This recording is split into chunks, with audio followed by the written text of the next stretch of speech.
Bona tarda a tothom. Com a director del Museu d'Història de Sabadell és un plaer donar-vos la benvinguda a aquesta presentació del llibre Les manifestacions per la llibertat i l'amnistia, Barcelona, 1 i 8 de febrer de 1973, dels historiadors David Ballester i Manel Risques. Saludo a vosaltres, que sou aquí, també la gent que ens està seguint a través del canal de YouTube. Sabeu que fem emissions en streaming, si algun dia no podeu venir, doncs us podeu connectar al nostre canal. I després això queda penjat, és a dir, que també ho podeu veure en diferit. Jo crec que avui no es tracta només de presentar una obra nova, que també, sinó que tinc el deure, diguem-ne, d'inscriure-la en un camí compartit, el de la ciutat, el museu i moltes entitats que hem recorregut aquest camí per preservar, per estudiar i per transmetre la memòria democràtica. Aquest llibre, que analitza les grans mobilitzacions de mitjans anys 70 i el significat profund del lema Llibertat, Amnistia i Estatut d'Autonomia, dialoga de manera natural amb la feina que Sabadell ha fet i continua fent per reconèixer la lluita antifranquista i les conquestes democràtiques. Mireu, l'Ajuntament de Sabadell va aprovar el Pla de Memòria Democràtica el 3 de març de 2022, però la ciutat ja feia anys que treballava en aquesta direcció. El Museu d'Història, en particular, ha estat una peça clau en aquest procés, impulsant recerques, exposicions, itineraris i actes de reconeixement que han anat configurant un relat compartit sobre la repressió, la resistència i la recuperació dels drets i les llibertats. I l'arxiu històric, si m'ho permeteu, també hi ha contribuït molt, però molt silenciosament. En aquest sentit, voldria destacar algunes actuacions dels darrers anys que són exemple d'aquesta línia de treball i que tenen a veure amb una sèrie d'espais que formen part de la xarxa d'espais de memòria del Memorial Democràtic de Catalunya a la nostra ciutat i que han quedat ben senyalitzats i referenciats.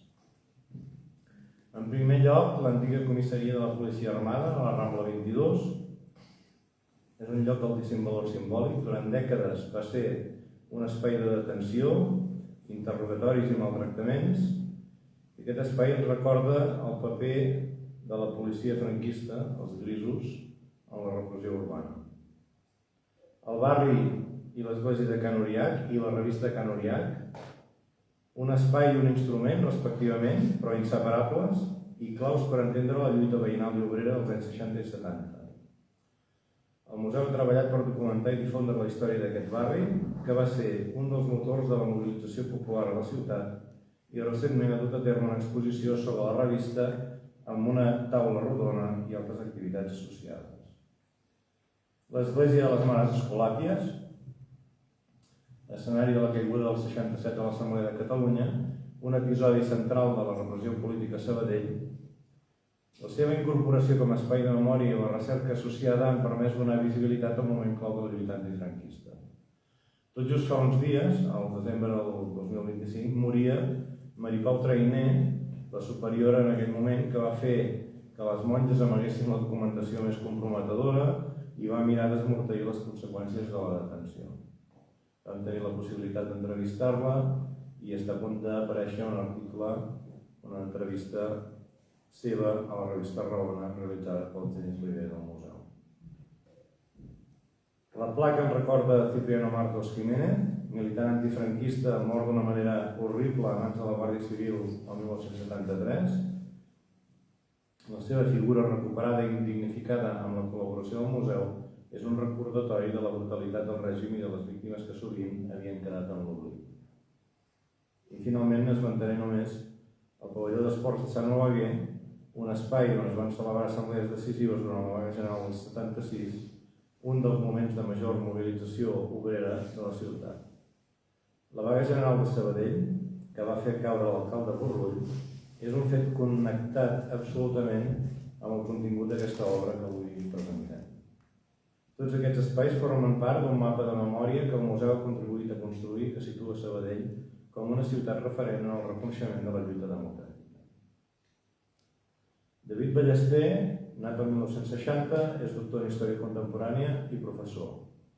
La seva obra s'ha caracteritzat per una mirada rigorosa i valenta sobre les zones fosques de la nostra història recent: la repressió, els aparells de l'Estat, la continuïtat del franquisme i la construcció de la democràcia. Fa poc més d'un any, el 20 de novembre del 2024, vam tenir l'honor de presentar aquí al museu el seu llibre Una història de la policía española de los grises y conesa a los azules y Villarejo.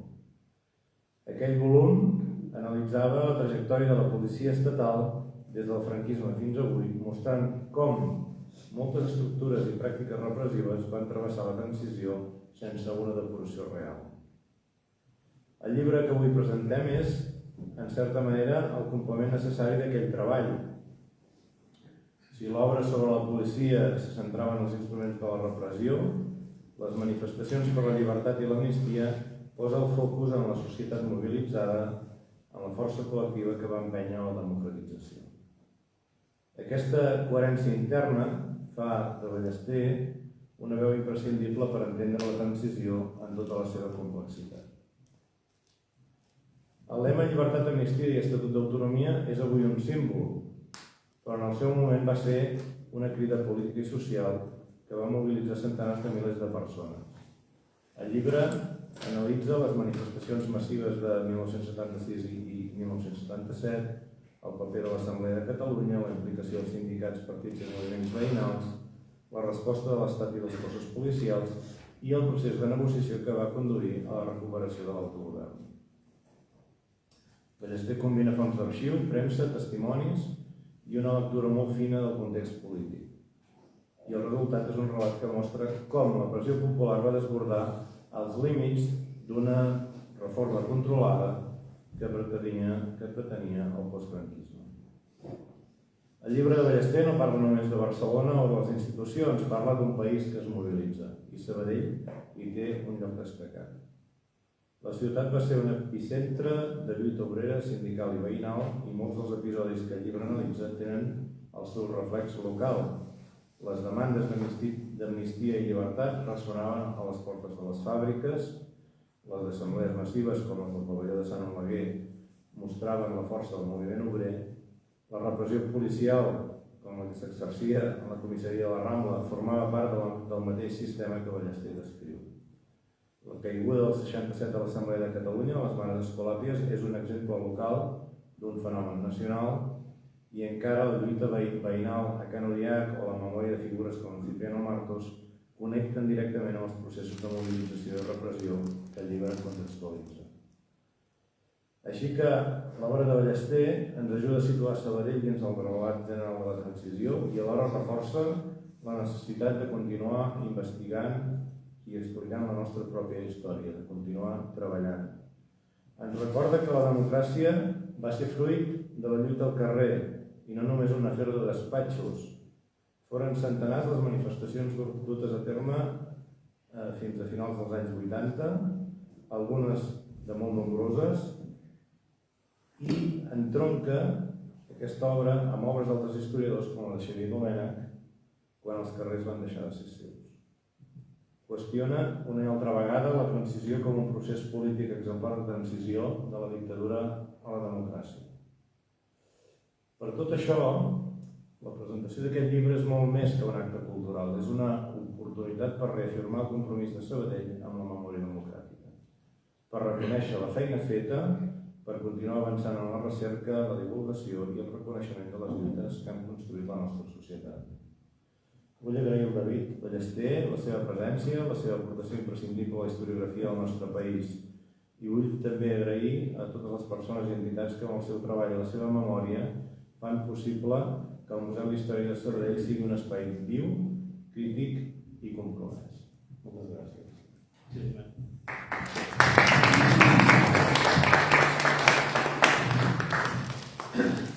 Bona tarda a tothom. Gràcies per la seva assistència, també els que ens estan escoltant per streaming. Gràcies Joan, gràcies Genís, el amic del Museu de Sabadell. I estem aquí a presentar aquest llibre sobre una fita cabdal de la transició catalana, perquè fa 50 anys, perquè és una fita cabdal i perquè va marcar un punt d'inflexió i és molt significativa en tot aquell procés que s'acabarà anomenant la transició, que llavors, en aquell febrer del 76, el que en realitat s'estava era un franquisme sense Franco, amb un govern Arias Navarro, amb l'Ingrid Fraga Iribarne com a ministra de la Governació, que navegava entre dos aigües i sense rumb, cap a no se sabia ben bé on. Què vol dir dos aigües i sense rumb? Per una banda, Arias Navarro parlava que hay que ser herederos de Franco y que calia adecuar las leyes como Franco hubiera deseado, atès que los enemigos de Franco están en alerta, y definía la dictadura como uno de los capítulos más brillantes de la historia de España, a més de descriure el franquisme com una obra gigantesca que exige una exigencia de comportamiento en la lealtad, amb promeses que llavors utilitzava una paraula que es deia aperturisme, és a dir, realitzar un mínim de canvis perquè en realitat tot seguís igual.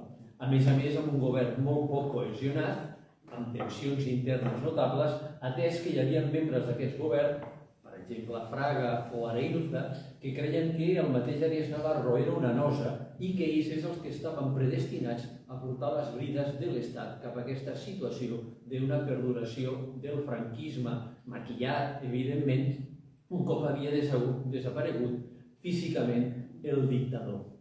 I en aquest sentit, ubiquem aquestes manifestacions que ens ocupen i que en el llibre comença amb un anàlisi del company Manel Risques, que s'ha encarregat del primer i últim capítol del llibre, fent un èmfasi especial en dos capítols brillants sobre una baula fonamental de la reivindicació antifranquista com era l'amnistia, que era un dels tres pilars de les reivindicacions clàssiques de l'eslògan emanat del programa de l'Assemblea de Catalunya.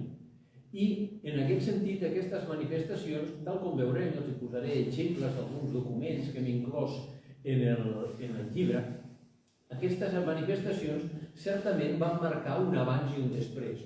I nosaltres les reivindiquem, i les reivindiquem en un marc general de la transició, en el sentit que estem radicalment en contra d'aquesta lectura que s'està intentant imposar des de fa dècades, des de la famosa Victoria Prego i la seva sèrie de la transició, de que aquest període va ser un període dirigit per unes èlits, amb uns pactes realitzats a nivell de despatxos, un projecte que fins i tot, si seguim a Torquato Fernández Miranda, ja estava dissenyado cuando menos desde 1969, Verga Santa, quina clarividència que tenia aquest home, i que al cap i a la fi aquest discurs amb voluntat de ser hegemònic i amb forts suports polítics, mediàtics, institucionals, etc., aquest discurs el que ve a dir és que a la transició va haver-hi un empresari, un autor i un actor, és a dir, Su Majestat, Don Torquato i Adolfo Suárez, i que entre tots tres van tenir la clarividència de portar-nos a la democràcia. Davant d'això, aquest treball i altres que hem realitzat reivindiquen el paper fonamental del carrer. El carrer com un espai de lluita, de combat, amb uns costos, morts, ferits, contusionats, acomiadats dels seus llocs de treball, torturats a comissaries. Una lluita que, en primer lloc, va servir per accentuar la crisi final del franquisme. En segon lloc, servirà per dinamitar aquest govern Arias Fraga, que el mateix Montalbán deia que era un govern que se descosia por sus costuras. I després aquestes mobilitzacions serviran també per forçar els neodemòcrates de Suárez i companyia, Martín Villa, Osorio, etc., per anar molt més lluny que vol dir una democràcia en tots els ets i tots els uts, tal com ells tenien plantejat a l'estiu del 76, quan arriben al govern després de la dimissió o cessament d'Arias Navarro. Fixem-nos en algunes frases que pertanyen a aquest relat edulcorat, maquillat, de la transició que els estic dient. Un tal Fraga Iribarne. Tuvimos una transición pacífica, benéfica y constructiva. Anem a l'altra banda de l'espectre polític, si més no formalment, no? Senyora Carmen Calvo, vicepresidenta del Govern del Reino de España del PSOE, Salimos de una manera tan brillante de la dictadura a la democracia. ¿Cómo? Sin un solo roce de violencia, salvo ETA. Bueno, parlem amb les famílies dels 300 i escaig assassinats per ETA a veure si ho consideren un roce. Ara els obligo a fer més memòria i han de rebuscar un personatge ja perdut, un tal Pablo Casado. En la transición ni hubo ocultación, ni sometimiento, ni miedo. Hubo grandeza moral, sentido de la historia, reconciliación y concordia.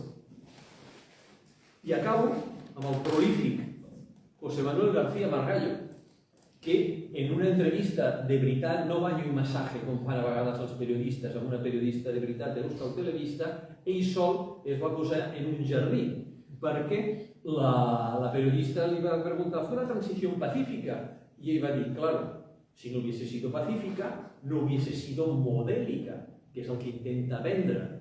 Parlar del modelo espanyol de transició que va ser tan brillant que fins i tot és un model exportable. L'altre dia el vicepresident dels Estats Units parlava als pobres venezolans exportables el model de transició espanyol, com si no haguessin tingut prou ja, no? I lògicament Martín Villa, que parla d'una transició legal, pacífica, serena, moderada. Clar, tot aquest discurs falseja la realitat. I el que ens interessa a nosaltres avui en aquesta sessió és entendre que un dels objectius fonamentals és marginar les mobilitzacions populars. Que si mirem les memòries de desenes i desenes de protagonistes i suposats protagonistes de la transició que hem cregut que tenien alguna cosa a aportar i han fet les seves memòries, ens sorprendrem rebuscant pel dret i pel revés que aquestes mobilitzacions, ni tan sols les més potents, les que es van cobrar més vides humanes, no apareixen. Estan absents d'aquest relat. Intencionadament, evidentment, no és una casualitat.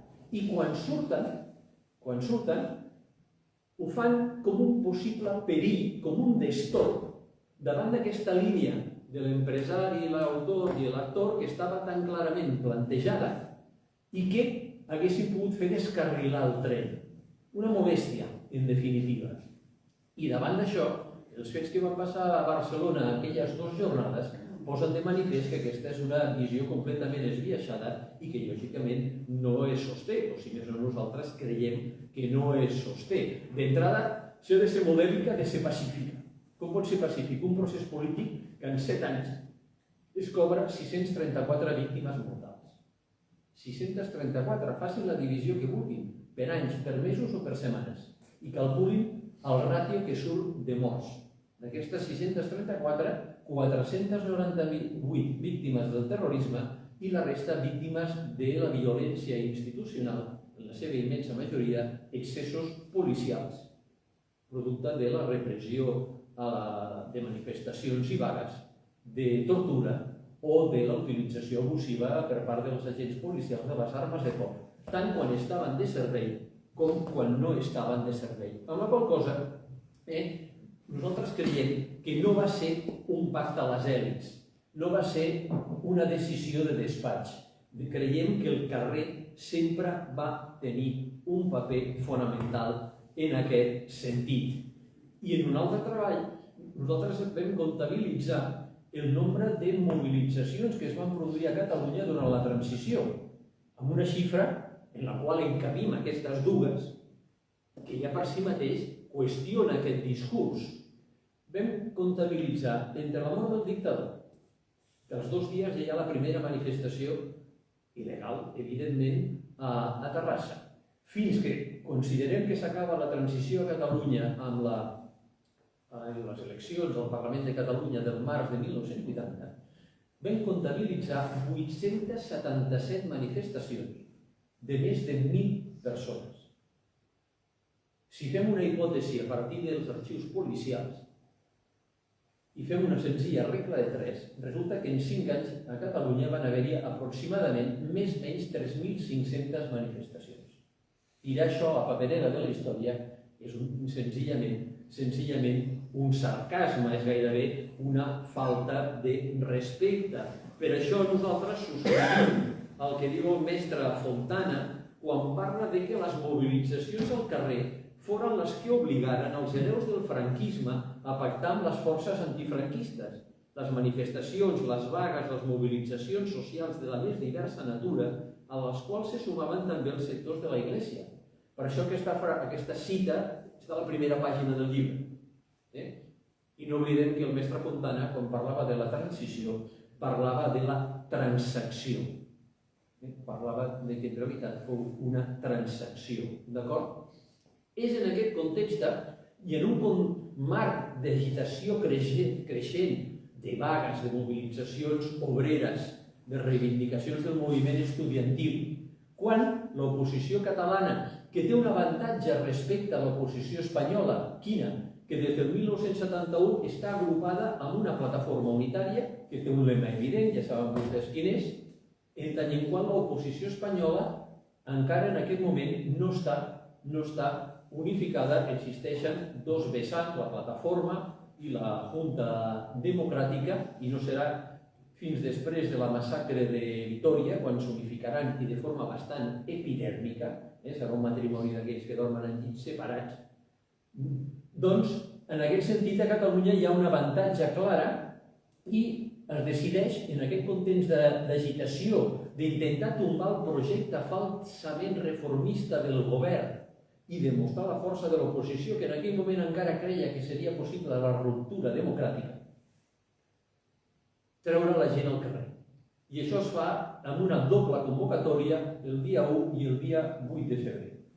Encara que en aquell moment la gent que es manifestava ho feia per la democràcia i per les llibertats. L'eslògan concret de cada una de les manifestacions era el de menys, però formalment la del dia 1 anava destinada a la reivindicació de l'amnistia i la del dia 8 anava destinada a la reivindicació de les llibertats individuals i també col·lectives. D'acord?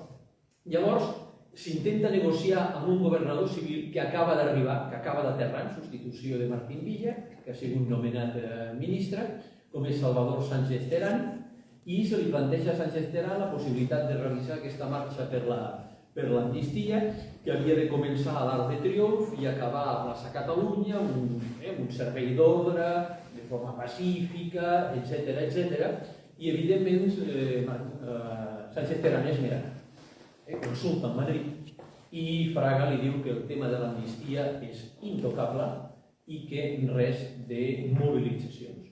Qui farà la reivindicació, la demanda, de forma explícita, serà una sèrie de membres de la Junta Directiva de la Federació d'Associacions de Veïns de Barcelona, que ho faran de forma individual, ja que si volien fer-ho de forma col·lectiva, la federació hagués tingut que fer una assemblea i votar-ho, i no hi havia temps per fer-ho. De fet, el que estava fent aquestes personalitats de manera individual era utilitzar aquesta estratègia per ser la tapadera de l'Assemblea de Catalunya. I, curiosament, la federació estava dirigida per un president franquista que venia del sindicat vertical, però que se sumava als aires dels nous temps i no va ser un impediment perquè la convocatòria es portés a terme. D'acord? Quan? És una cosa que és divertida, si em permeten, és que a l'hora d'argumentar davant del govern civil la possibilitat de fer una manifestació, es diu, no, nosaltres ens volem manifestar igual que aquells senyors es manifesten a la plaça d'Oriente. Franco, l'última aparició pública, recordeu que va ser aquella manifestació a la plaça d'Oriente, doncs nosaltres demanem manifestar-nos iguals que els de Madrid fa uns mesos. Evidentment l'estratègia no va colar en aquest sentit. També es va utilitzar com a argument una que havia permès de forma extraordinària Martín Villa per reivindicar el que després a Barcelona seria l'escola Pegaso, que es va poder realitzar de forma legal, però la negativa va ser total i absolut. A les seves memòries ho diu clarament Sánchez Terán: ni el clima político a los 2 meses de la muerte de Franco estaba para autorizar manifestaciones multitudinarias, ni el ambiente social crispado de huelgas tensas aconsejaban la presencia de masas en las calles. Y además, el tema de la amnistía era especialmente inabordable en aquellos momentos. Tot i així, es va mantenir la convocatòria i uns i altres, la nit del dissabte darrer dia de gener, eren completament desconeixedors del que succeiria als carrers de la ciutat el dia passat, lògicament en un sentit i en un altre. Quan el cap de policia, Joaquín Apestegui, un exdivisionari azul, va notificar al governador civil a primera hora de la tarda que ja els carrers estaven tranquils i s'havia acabat les movilitzacions, li va dir, gobernador civil, ha habido baile, que los enfrentamientos de los manifestantes con la policía han sido duros, que ha habido que pegar fuerte a veces, pero ya está todo tranquilo y no ha pasado nada grave. Los enfrentamientos han sido más duros de lo que tú preveías y de lo que yo preveía. El gobernador le va a preguntar si habían ferits de consideración. Va a decir poca cosa, varios golpes y contusiones, pero ya están todos a casa. Después tornarem a les fonts policials. El cert és que la manifestació va ser molt més massiva del que esperaven els organitzadors i la mateixa policia. La policia va fer un desplegament comptant només amb les forces desplegades a Barcelona, que van quedar completament desbordades al llarg de les 5 hores que van durar les corredisses, els enfrontaments, les càrregues, els trets de portefum, bales de goma i també de foc real.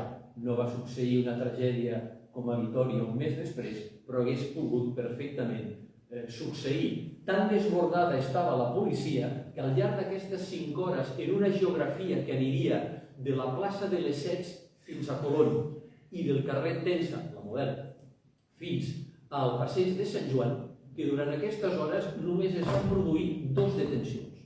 2. No hi havia temps de detenir.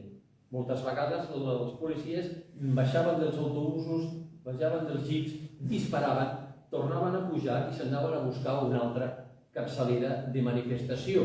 Això va provocar que es veiessin als carrers de Barcelona unes escenes que no s'havien vist mai, ni a la mítica vaga dels tramvies del 51, com és que els manifestants dominaven el carrer, controlaven el carrer, i això era elèctric, això es transmetia.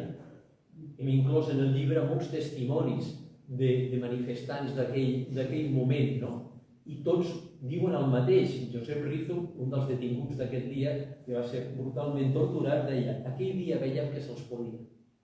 O sigui, els manifestants es van fer els amos del carrer i es van poder construir marxes de milers de manifestants durant força estona. Per què? Perquè els efectius policials estaven a Colón, estaven a Tensa, estaven a Travessera, estaven a la Diagonal i es van produir grans concentracions al carrer Aragó, al carrer Pau Claris, fets que no s'havia vist mai. I també en aquest context hi havia un fet novedós que transforma gairebé la manifestació en una festa democràtica, en el sentit de que la convivència que es va produir entre manifestants i el públic. La gent sortia als balcons a aplaudir els manifestants. Alguns ploraven, alguns treien una vella senyera amagada masses anys, alguns increpaven a la policia, que no s'ha bastat de disparar cap als balcons, i tot i que la premsa no podia reflectir, la premsa d'aquí, una altra cosa és la premsa clandestina i la premsa estrangera. Nosaltres hem estudiat les 3, i en el llibre tenen testimonis dels 3 tipus de premsa, però fins i tot el diari de Barcelona es va atrevir a dir: fueron bastantes las familias que llevaron a niños pequeños a la zona afectada por los incidentes, lo cual provocó reacciones diversas por parte de los agentes del orden. Personas mayores e incluso ancianos alentaron a los manifestantes, jóvenes en su mayoría, con aplausos y frases de ánimo. Se vio, por ejemplo, un hombre de edad que pronunciaba una arenga desde lo alto de un buzón y un matrimonio que lloraba de emoción en el balcón de su domicilio. En algunos comercios y lugares públicos se protegió a los manifestantes. Un detalle simpático corrió a cargo de un grupo de jóvenes que, pese a ir a la carrera tras algún incidente, se detuvieron para ayudar a un invidente a refugiarse en un portal. Entre los aspectos insólitos observados figura el buen número de zapatos mocasines que se encontraban perdidos por las calles después de las intervenciones de las fuerzas de orden público. Un manifestant, veí del Turó de la Peira, ho recorda així. Desde los balcones las gentes nos saludaban con sonrisas y alegría, y algunos se unían en la manifestación. El número de manifestantes crecía a su paso. los años de lucha antifranquista daban sus frutos. Nos sentíamos dueños de nuestros propios destinos.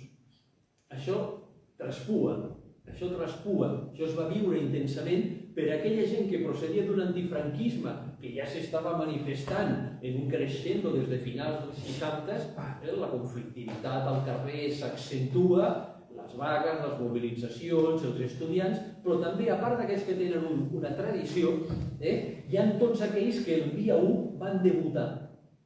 Va ser la seva posada de llarg, que probablement eren els que perdien els mocassins, perquè les manifestacions s'havien d'anar amb bambes, i ben lligades. Hi havia molts que es van estrenar a partir d'aquest moment, i alguns amb molt mala sort perquè van ser detinguts i van pagar un preu molt alt. I un altre aspecte novedós d'aquestes manifestacions va ser el fet que va aparèixer un nou tipus de manifestant, que és allò que la premsa va anomenar el manifestant a cavall, manifestant motoritzat. Centenars de persones van anar a la manifestació amb els seus vehicles, amb la intenció de bloquejar el moviment dels efectius policials, i van aconseguir. I molts d'aquests manifestants motoritzats van acabar pagant un preu alt perquè la policia va trencar llunes, va trencar retrovisors i va fer sortir a conductors i acompanyants i van ser apallissats allà mateix sobre el capó. Això hi ha imatges. Aquest participant motoritzat va ser molt important per bloquejar la policia i dificultar el seu desplegament. Producte d'això, poc després la policia va desplegar unitats motoritzades. Van aprendre dels errors del febrer barceloní. D'acord? Per tant, aquest aspecte s'ha de tenir en compte. El PSUV va organitzar un equip de filmació. Ja feia temps que hi havia un equip de filmació que filmava assemblees, actes, etc. I va desplegar un important equip de filmació amb gent professional. Fins i tot un treballava a Ràdio Televisió Espanyola i amb gent amateur per filmar, i ens han deixat un testimoni impressionant, que avui dia està al fons històric de Ràdio Televisió Espanyola, però el poden consultar, està a YouTube, hi ha diverses filmacions, algunes amb un títol erroni, perquè diuen la primera manifestació per la democràcia, no és la primera, ja s'havien produït moltes des del novembre, no? Doncs aquest equip de filmació va captar unes imatges impressionants. També es va establir al carrer Aragó un dispensari en el domicili d'un dels fundadors de l'Assemblea de Catalunya, el doctor Felip Soler Sabarís, que acompanyat d'altres metges, que no eren necessàriament traumatòlegs, però és igual, doncs van muntar allà un botiquín d'urgència per atendre els ferits i contusionats i que per casos més greus també es comptava amb metges antifranquistes disposats a atendre els ferits sense demanar el DNI. Això era important a la Puigverd. Curiosament, aquest Felip Soler Sabarís havia sigut tinent de l'exèrcit franquista durant la Guerra Civil i va evolucionar, com és obvi, i va acabar sent parlamentari per part dels socialistes, d'acord? I en tot això, des del primer moment, des de l'Arc de Triomf, on intenta concentrar-se la gent, comencen a produir-se les corredisses, les càrregues, en una espiral que nosaltres hem intentat reproduir amb el màxim detall. L'altre dia un periodista que s'ha llegit el llibre i ens va entrevistar deia: heu aconseguit retransmetre pel lector les manifestacions com si sobrevolés Barcelona un dron i anés veient els diferents moviments, i aquí intercalem el testimoni dels manifestants i també el testimoni dels policies, que en aquella època ja saben vostès que es podia captar l'emissora policial molt fàcilment i gravar-la. I aquestes gravacions permeten contrastar les imatges, el testimoni dels manifestants i el que deien els policies. I lògicament en aquest context hem de fer esment, donaria per una sola conferència, però no podem fer-ho, de les mítiques fotografies de Manel Armengol al passeig de Sant Joan, aquelles fotografies tan conegudes de la policia carregant contundentment contra una de les marxes que baixava des de Travessera, unes fotografies que van tenir una gran transcendència, no només per canviar-li la vida a Manel Armengol, que mai s'havia plantejat ser fotògraf, podia ser periodista, estava en pràctiques a la hoja del lunes, i també i també van ser una bofetada important per aquests aires suposadament reformistes del govern. El mateix Sánchez Cerán, al veure les fotografies, va dir no és el mejor pórtico de donde ven, perquè veia que allò desacreditava el govern i aquestes fotografies que a Espanya van estar prohibides un any. No es van poder publicar fins a Interviu, fins la mateixa setmana en què es van produir les primeres eleccions democràtiques. És a dir, més d'un any després, ara, a nivell internacional, van ser les fotografies que van adornar el New York Times, The Guardian, tota la premsa estrangera, les informacions en referència a Espanya. Mirarem de llegir alguna cosa al respecte. Xirinacs després li va dir a Armengol, diu, les teves fotos han sigut com un tanc. Això li va dir, no? L'efecte era tremendo. Armengol mateix després va ser conscient, no?, de lo que había fet. Diu, sentir que esta fotografía congrega, digamos, el sentimiento de mucha gente, ¿sabes? Como es como una representación de algo, como que esto me pertenece a mí, porque yo también he recibido palos en la vida, también me han perseguido, o yo estaba ahí, o mi padre estaba allí. Esto es una enorme satisfacción inmensa de haber contribuido un poco a la historia de los hechos. I així va ser. Una contribució enorme i un símbol de tot aquest període. Evidentment que estiguessin prohibides no vol dir que no fossin difoses.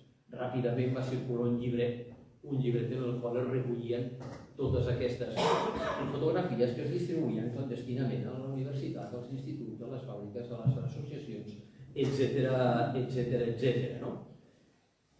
Tal com hem dit, la policia es va veure desbordada i això va provocar que la seva reacció fos una reacció en ocasions extremadament violenta i que fins i tot s'arribessin a disparar trets a l'aire amb el perill que això representava. Però quan algunes dotacions es van veure acorralades, van disparar a l'aire. Algun exemple de les nombroses grabacions de la policía que els incluïm en el llibre. Nos han puesto el coche perdido porque nos han tirado muchas piedras. Hemos tenido que acudir contra ellos. Hemos tenido que proceder a hacer 4 o 5 disparos con arma de fuego. Cambio. Si hay que cargar, cambiar con todo. Vamos, a por ellos. Me dice un oficial que la rampa es muy difícil de subir porque la caballería patina los caballos. I això també ho sabien els manifestants, que quan s'enfrontaven a la policia a les rambles i determinats tipus de paviment tiraven cigrons crus o caniques. I llavors els cavalls relliscaven. També una altra part policial deia que una gente le han dado una pedrada en los testículos y se encuentra muy mal. Tot això és el que es captava i hem intentat transmetre. Per acabar en aquest dia 1, el balanç és extraordinari. No només pels antifranquistes, sinó que els mateixos franquistes són conscients de que a disgust, però han viscut una jornada històrica. L'informe intern de la policia ho diu claríssimament.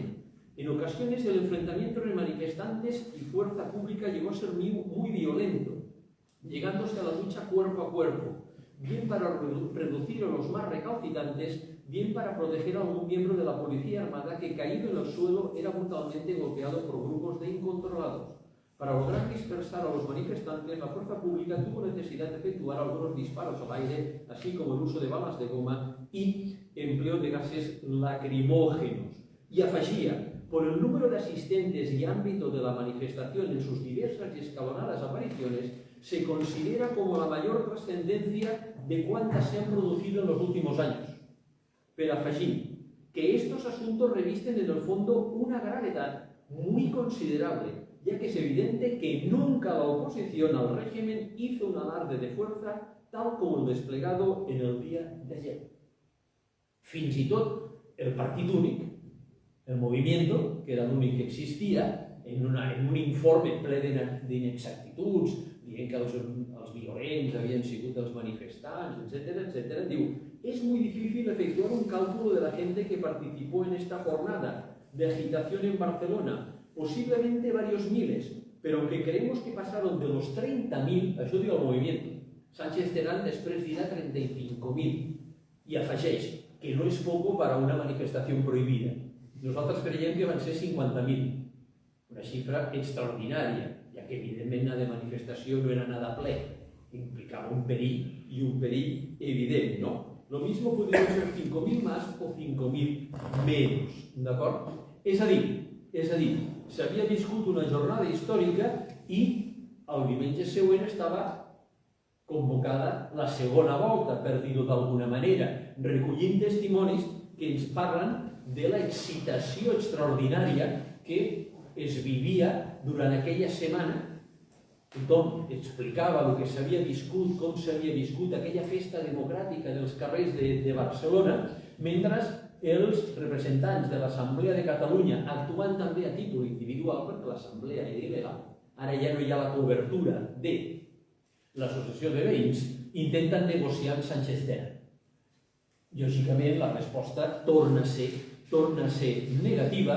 En aquest cas, es tractava d'una marxa que, al reivindicar-se les llibertats nacionals, volia que comencés al Parc de la Ciutadella, perquè encara que la immensa majoria de la població no ho sabia, perquè això no s'explicava a les escoles, només hi havia transmissió familiar oral, al Parc de la Ciutadella hi havia la seu de la sobirania nacional, com era el Parlament de Catalunya, que des del 1939, evidentment, estava en desús democràtic, no? I llavors es volia que comencés allà, marxés per la ronda fins plaça Catalunya, baixar pel centre de la Rambla per a no entorpecer el tràfic, això es demanava al governador civil, sobre molts nets, no entorpeceremos el tràfic, i acabar la plaça de Sant Jaume.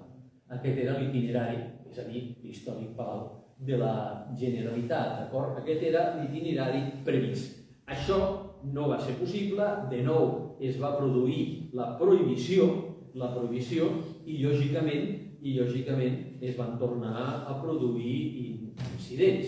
Es va tornar a produir la repetició del que el diari Treball, l'òrgan clandestí del PSUV, havia titulat "Grandiosa manifestació sacsejada per la brutalitat policial". I el mateix Treball afegia: "Era el poble de Barcelona, homes i dones de totes edats i condicions, segurs de la seva força, amb el rostre obert de la satisfacció de sentir-se nombrosos, units, victoriosos i envoltats de la simpatia evident dels vianants, dels veïns, des de finestres i portes. Aquesta manifestació fa època, inaugura realment una nova etapa en la lluita democràtica per la presència inequívocament massiva al carrer". Amb la qual cosa es repetia l'escenari, però es repetia l'escenari per un decorat diferent. Per què? Les autoritats van prendre nota del que havia passat, el dia 1 van perdre per golejada i estaven disposats a remuntar. Això què vol dir? Que van enviar milers d'efectius de reforç a Barcelona, que en aquell moment es mostrava especialment mitjançant l'enviament de companyies de les unitats antiavalots que es deien de la Reserva General, que un dels seus membres, Francisco Ros Frutos, ens els defineix de la següent manera: "Son los más fascistas que te puedes tirar en cara. En ellas solo entran los más fanáticos, los solteros, los más agresivos y los tumbados, que están casados, tienen deseo de notoriedad, viven en un círculo cerrado dentro de los cuarteles, se integran entre ellos mismos y cada día reciben un lavado de cerebro". Per afegir en relació als oficials d'aquestes unitats que es tractava de militars frustrats per la manca d'acció pròpia d'un període de pau i que escollien aquest destí per a dar-li salida a sus ganes de marxa. Amb la qual cosa, el desplegament policial a Barcelona el dia 8 va ser espectacular. Van seguir tenint moltes dificultats per moure's, producte del bloqueig dels vehicles dels manifestants motoritzats. Però a vegades es van produir concentracions tan nombroses, era un dia d'hivern que feia sol, amb el sol els cascos brillaven, no? Hi havia grans concentracions, a vegades de més d'un centenar de policies movent-se per la ciutat a peu, atès que els seus vehicles no els podien acostar als camps de la manifestació, allà on volien carregar. Ramon Trias Fargas havia escrit a Sánchez Terán després del dia 1 i li havia recomanat que davant de la nova manifestació, ell com a cap policial responsable aportés un operatiu on regnés la benignitat, la cautela i l'autocontrol. Això, a l'hora de la realitat, no va ser així. Enmig d'aquell col·lapse circulatori immens, els mateixos manifestants van donar-se compte de les ganes de revenja que tenien els policies. Jordi Fortuny ens diu: el dia 8 de febrer els grisos ja havien après la lliçó i les coses no havien sigut tan fàcils. Un dirigent socialista, Lluís Manuel Casero, de Girona, ens explicava: fills de puta, cridaven els del meu costat. No sé si els coneixia, no. Una facció dels grisos havia decantat en persecució del nostre grup. Els cotxes novament envaïen el petit espai ocupat per la manifestació. Claxons, fressa, crits, trets de fusells, el pes ferotge de les botes damunt del paviment.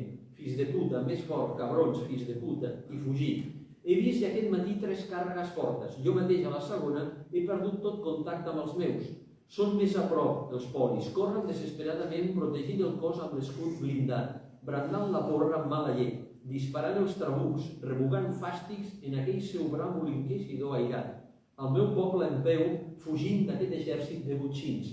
Llibertat, llibertat, llibertat. Poca estona després, producte de l'impacte d'una bala de goma, just Casero va perdre la vista a un ull i va haver de ser sotmès a diverses operacions. Probablement en referència a aquest fet que li va costar a Casero perdre l'ull, les zones policials van dir: aquí en la calle Casca y José Antonio, la parte de que arriba, han tenido que tirar 5 granadas y 8 o 9 pelotas. Cambio. Probablement una d'aquestes és la que va impactar a la cara de Lluís Casero. D'acord? Aquí la policia va ser molt més dura, molt més contundent, i això reflecteix amb el nombre de detinguts. El primer dia han dit 2, aquí 3 desenes. 3 desenes.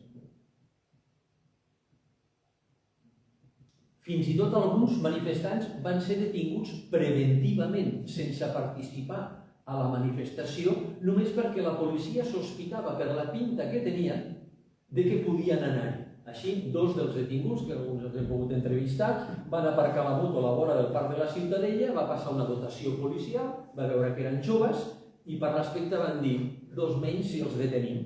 Els van detenir i no van tenir una altra peregrina idea d'emmanillar-los a les barres de subjecció que hi ha a dintre dels autobusos policials.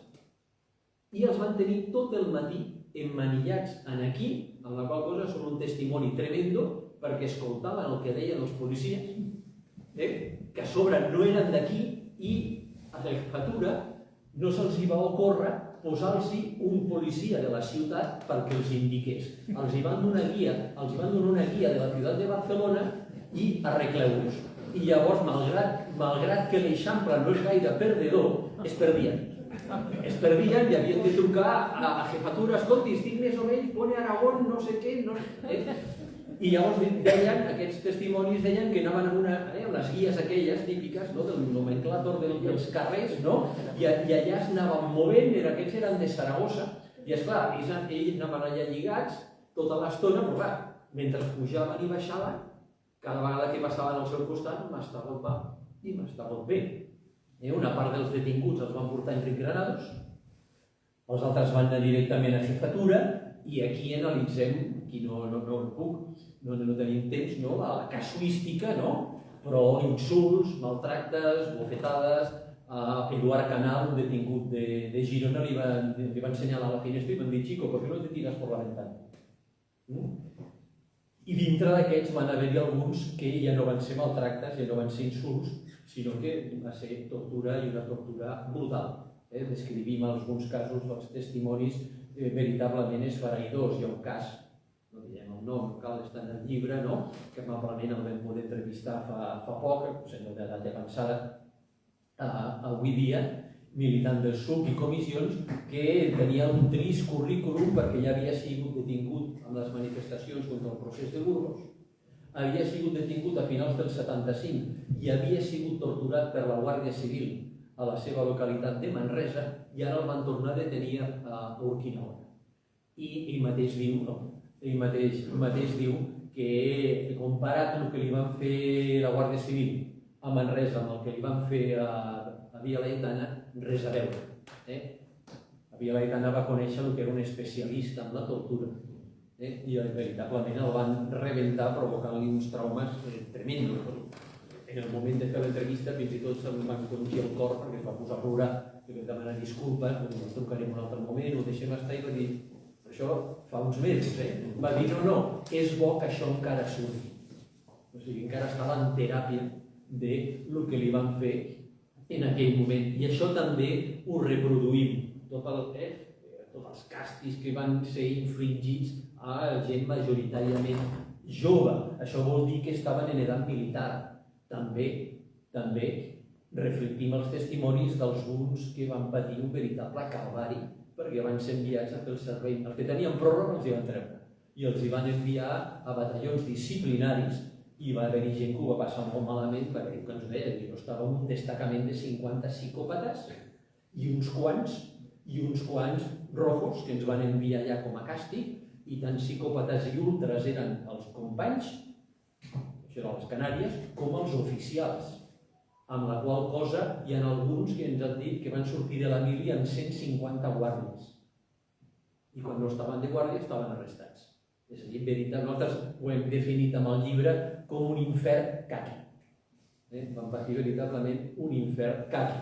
I per anar acabant ja, que no els deixarien a sopar, els tindria aquí, però per anar acabant anem a veure, per exemple, el ressò a la premsa, que va ser impressionant. El ressò a la premsa internacional d'aquestes manifestacions va ser impressionant, especialment després de la del dia 8, amb un article emblemàtic que va ser reproduït, distribuït clandestinament per la prestigiosa publicació d'aquell moment, com era Le Monde. Le Monde fa un article que es diu El desafiament català, en el qual rebla el clau una anàlisi brillant sobre el que havia passat a Barcelona en aquell moment. Faig una síntesi. París Maig parla de Barcelona, l'oposició surt al carrer. Els policies grisos, els castellans, colpegen a un vell i els seus acompanyants. Això era el peu de la foto aquella famosa de la policia picant a García Faria al passeig de Sant Joan, d'acord? I parlava clarament que eren les manifestacions més grans organitzades per l'oposició a Espanya des del final de la Guerra Civil i donava la xifra de 60.000 participants. I afegeix, però la paraula llibertat a Catalunya pren avui un sentit particular.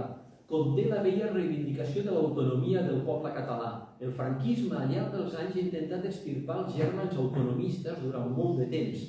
Barcelona, capital orgullosa, capdavantera entre les grans ciutats de l'Europa mediterrània, per davant de Nàpols i Marsella, ha estat rebaixada respecte a Madrid per les lleis centralistes de l'estat espanyol i rebaixada en el sentit més literal del terme. La mateixa alçada dels edificis havien de ser inferiors als de Madrid. La policia va intervenir contra els manifestants amb més que rigor. La liberalització d'Espanya després del franquista no pot fer res més que avivar la flama de la independència de Catalunya. The Times deia, la policia s'enfurisma amb la gran protesta catalana, per afegir a l'interior com a encapçalament de la notícia, banderes catalanes coneixen a Barcelona. Lògicament, aquests mitjans de comunicació estrangers poden fer descripcions de l'actuació policial que aquí només les podia fer la premsa clandestina. Si mires el Mirat, Diari de Barcelona, el Correu Català, La Vanguardia, la Soli, etc., com a molt parlaven d'enèrgica actuació policial. Ja està. Ja està. I les fotografies, totes live. Quan el Manel Armengol ofereix les fotografies a diversos mitjans de comunicació, hi ha un que diu, te les compro, però per ficar-les a un calaix. I un altre li va dir al director de la publicació, ¿qué quieres, que me cierre? Per tant, el ressò s'ha de buscar a l'estranger. The Guardian parla de 20.000, dona una xifra baixa, a la batalla de Barcelona. Aquest és el títol, The Battle of Barcelona. I Le Monde, amb aquell article que els deia tan significatiu, Le Défi Catalan, diu en ell es feia esment del volum que havia assolit la crida feta per l'oposició democràtica, que només havia trobat com a resposta a la brutalitat policial i recomanava al govern espanyol que no deixés de tenir present el que acabava de succeir als carrers de Barcelona. Per afegir, cito textualment, però el govern no pot deixar de tenir en consideració el volum de la protesta catalana. És la imatge més visible, més clara d'una decepció que s'està desenvolupant en tots els sectors de l'oposició. Tradicionalment hostils al centralisme castellà, els catalans tenen el sentiment de ser ignorats, explotats i menyspreats per Madrid. Econòmicament rica, molt desenvolupada culturalment, mirant al Mediterrani i a Europa en creuament de civilitzacions, Catalunya ha passat 40 anys amb veritables problemes respecte al poder franquista. La classe treballadora s'ha mostrat molt combativa i ben organitzada. La burgesia nacionalista i una intel·ligència d'alt nivell no admeten res més que la nació catalana sigui reconeguda per Madrid. Lluiten per reconquerir la Generalitat abolida pels franquistes vencedors. És a dir, que és un relat, una interpretació clar, contundent en aquest sentit. A partir d'aquí, lògicament, les lectures que es van fer de la manifestació per part de les autoritats van ser en preocupació, per part dels convocants en entusiasme. El dia 1 d'abril es va convocar com una tercera volta, convocant els manifestants una altra vegada a sortir al carrer, ara per reivindicar els ajuntaments democràtics, en un dia amb una manifestació curiosa, perquè hi havia una concentració a Barcelona de los excombatientes, amb la qual cosa es van produir moments de tensió, perquè ells feien el seu aplec al Museu Marítim, a les Drassanes, i va haver-hi moments que van produir un triangle excombatientes, policia i manifestants cridant amnistia, llibertat i estatut d'autonomia, d'acord? I a partir d'aquí, lògicament, el govern Arias ja va quedar profundament condicionat pel carrer i definitivament ensorrat quan a Vitoria succeeixi la matança 4 setmanes després. Després vindrà Montejurra i era un govern que, lògicament, estava fent aigües per tot arreu, incapaç de donar resposta a unes reivindicacions cada vegada més àmplies i transversals de sectors de la població que no es plegaven a aperturismes, no es plegaven a reformes, sinó que en aquell moment estaven lluitant per una ruptura democràtica que en definitiva seria inviable per la correlació de forces. Que es dia, López Rodó deia que la transició fue coser y cantar, no ho va ser.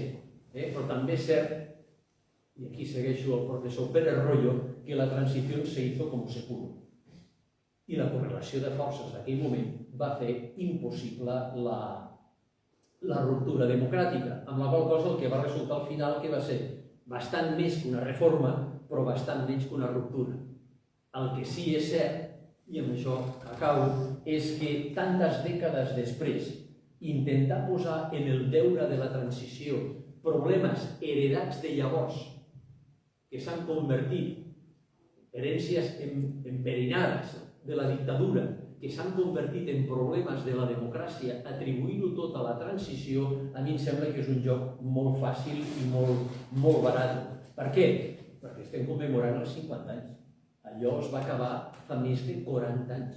I en 40 anys, sus senyories i els diferents governs que hi ha hagut d'aquest bipartidisme que el poble espanyol ha decidit otorgar-se, han tingut temps de solucionar tot allò que en aquell moment, per la correlació de forces que els esmentava, no es va poder portar a terme, com la depuració de la policia, la depuració de la magistratura i l'adequació de l'aparell d'estat heretat de la dictadura a la naixent democràcia, amb la qual cosa, respecte a la transició, a la lluita que es va portar a terme i en referència ja a aquestes manifestacions barcelonines, acabar amb una frase de l'Express, una publicació francesa que també va dedicar un espai notable a comentar-les, en el sentit de que la Catalunya en moviment, ja no ens amaguem, la por s'ha acabat. Moltes gràcies.